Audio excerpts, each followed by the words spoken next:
LogMeal, a spin-off from the University of Barcelona. We came from the research and department, and we finally create the company in the 2020. Where we're going to talk is about meal images to health intelligence, just what we came from research and what the market really demands. So it's a case study about computer vision research question involved into operational AI system used to support nutrition, food service, and sustainability decisions. Actually, multimodal just became a value when it changed. No, we have the research question, we find the technical solution, system solution, then we look for the operational workflow and measurable variable. There are several steps, and what only matters if it fits an operational workflow, and the workflow valuable only if it creates a measurable variable. So what look on a simple first, no? We need to classify images from different environments, from different markets. Actually, it's healthcare, no? But on healthcare, we could have several varieties, no? About the most accurate about health, when we want to improve people's chronic disease like obesity, cancer, cardiovascular problems, diabetes, etc. And they need to track this. Or if we want to jump to sports as well, that means improve endurance and performance, or wellness. All of us, no? If we want to lose some weight, etc. On the healthcare, we need to classify dish from a photo. And we need to detect dishes, raw food and beverage, and if it's possible, the ingredients. Obviously, in some cases when, for example, if I will ask you how you cook spaghetti carbonara, I'm convinced that everyone here will explain differently, adding different ingredients.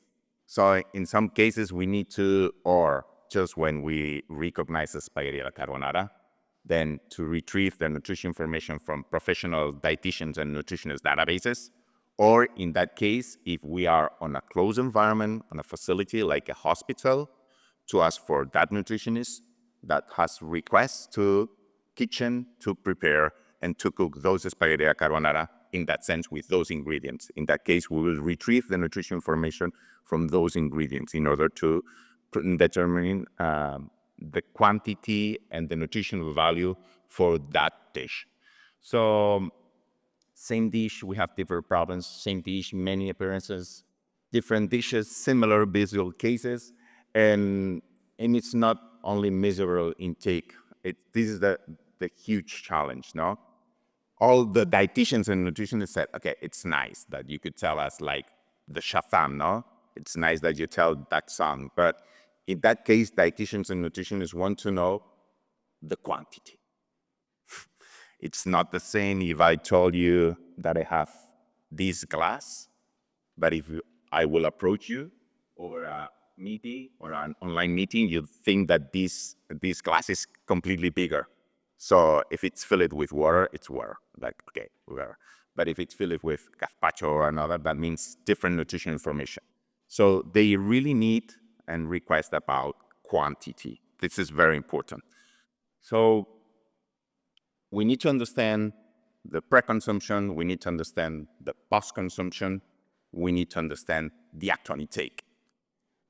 I'm convinced that all of you, in some cases, you have, prepare your own dishes at home, but you didn't finish all of them, right? That means because you're full or you don't want any more, and that's it.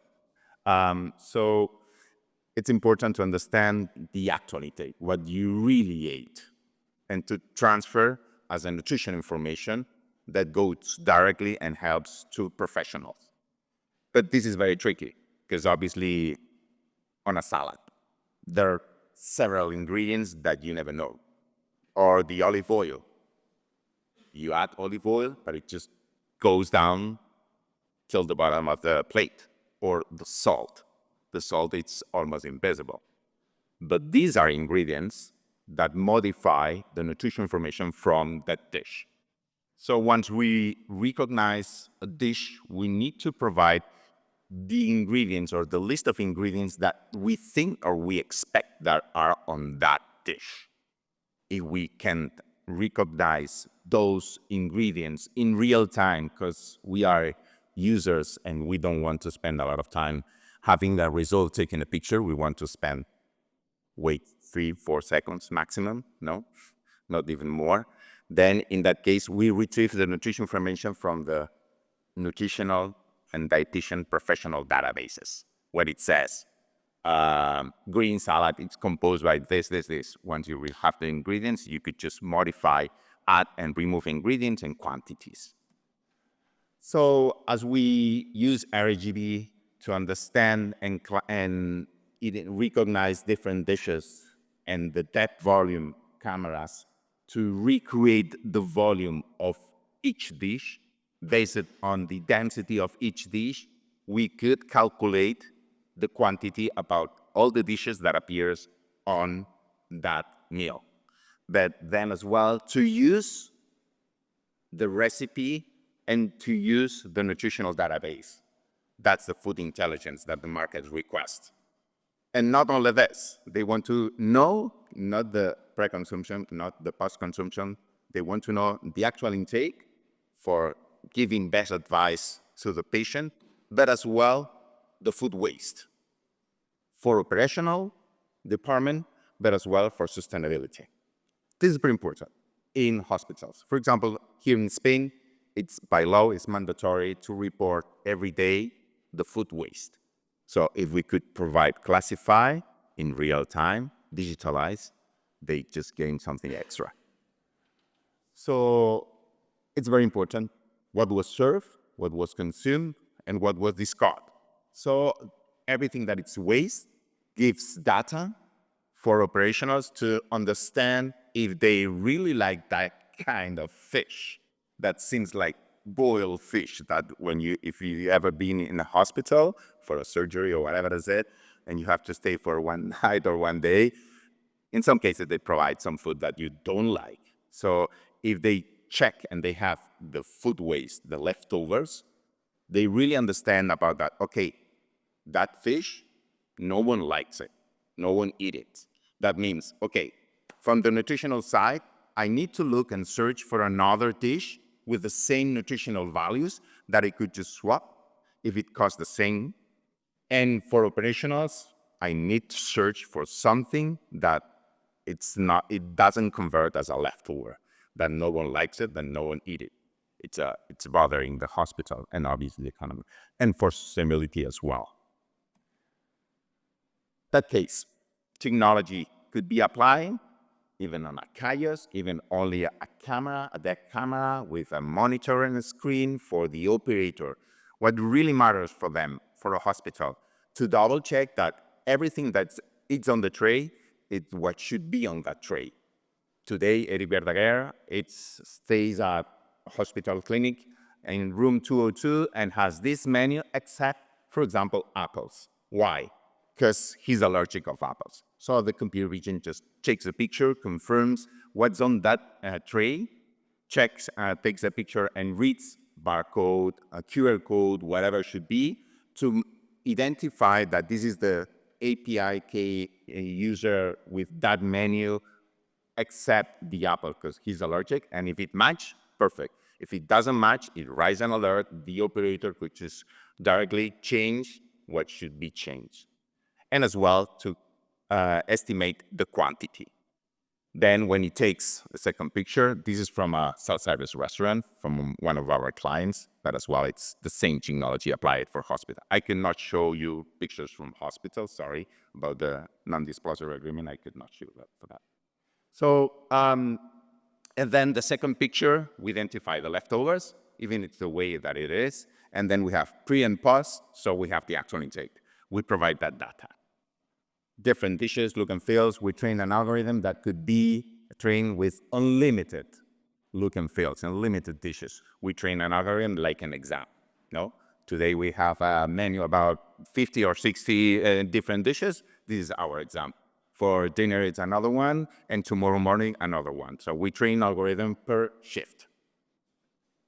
As well, in the healthcare sector, they need to remotely monitoring people's food intake to prepare patients for a surgery. There are several evidences that when a patient just comes to the hospital for a surgery, if it's very well prepared on the nutritional side, the stay at the hospital reduce. So that means reduce money. You have another room available for another patient, that it increase the productivity of that hospital. We provide the same algorithms, another kind of algorithms that detects food, the food segmentation, food quantity calculation, and then provide this information. You could have it on your pocket. So that's it, easy to do. So as I said, no, before and after tray analysis, to have the intake and the waste calculation. Obviously, we need human validation. We need to calibrate those dishes on a hospital. It's not the same, the green steamed beans with potatoes at home, that ones that are served on a hospital. So we need to calibrate this quantity of steamed greens. How much does it weigh? Once we train the algorithm, then it has an accuracy that could be higher than an 85, almost 90% of accuracy on food quantity calculation. That means on food recognition, we could just reach with more than 50 images up to a 99% of accuracy. So nutritional teams always assess actual intake and repeated under consumption and improve follow-up. It's very important on a daily basis to have feedback from those nutritional teams about if they're reading properly. In some cases, they have to double check. The good thing is they have everything to check. That means this data could just go directly to the data lake from the hospital, but as well, we provide them a dashboard, an online dashboard, that they could just track and check each image per patient that has served, when was served, that what was ate, the nutrition information up to 39 micro macronutrients indicators. And then what's multimodal? Open vocabulary, visual reasoning, image, text, and receipt interaction. This is the most important group that we could just provide with us, and faster adapting to new domains.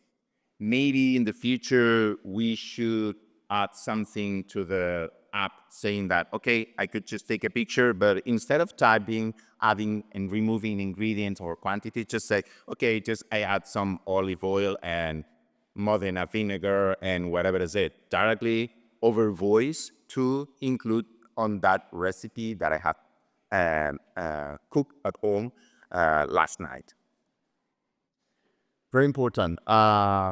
Was a month ago, no, Petia, more or less. That was the first place winner, AppMap Almovari, Petia Herrera, Marco Años, were developing with several other scientists this project about 3D reconstruction while eating.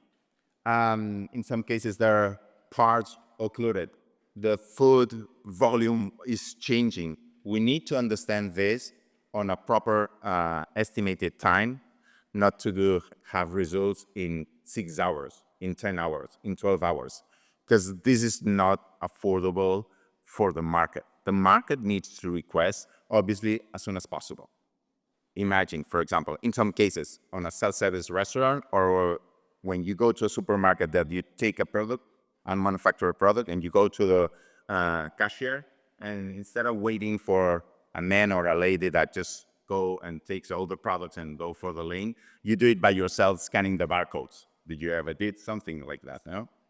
In that case, it's very important that we could do this fast as possible. And on a self-service restaurant, people just take trays. We have clients that they have canteens for employees, that instead of having 5 or 6 employees only for checking what's on the tray, typing on a POS, and then letting you to pay, you could do it directly. So we add kiosks in a corner, and people just go there, show, It identifies everything and you pay. Same technology for hospitals. So from research result to available product, it's important to define the operational decision, to design the data acquisition workflow, where we get it, how we match what we will provide, to control uncertainty and confident thresholds, if it's all important, or false negatives or false positives, and to build a sustainability model around the healthcare sector. It's quite difficult and tricky. All that information, even a kiosk, even a camera, even an app, that means we need to track people's food intake in a facility, in a residence, in a hospital, or remotely when people live at their homes, etc., for diabetes, for example. Those patients, they need to count every day what they're eating. Well, actually, I'm thinking you're there, and then so it will help them to see an approximate count of calories, energy, to let them know the quantity of insulin that they need to provide to themselves. And lessons. Scientific is a progress, obviously, robust engineering, domain adaptation. We need to, obviously, that's why we said that we need to be in contact with the market and talk to professionals, those professionals that really use our technology and have clear decisions of connection. I will show you right now, just a second. I want to show you this video. That's it.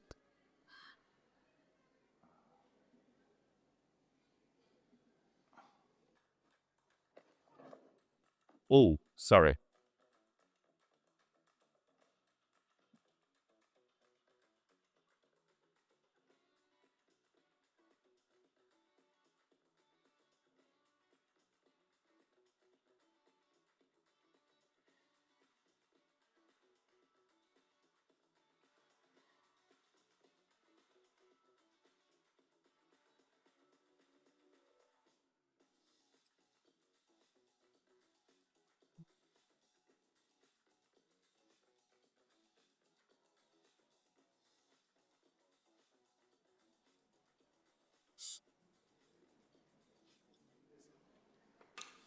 So thank you for your time.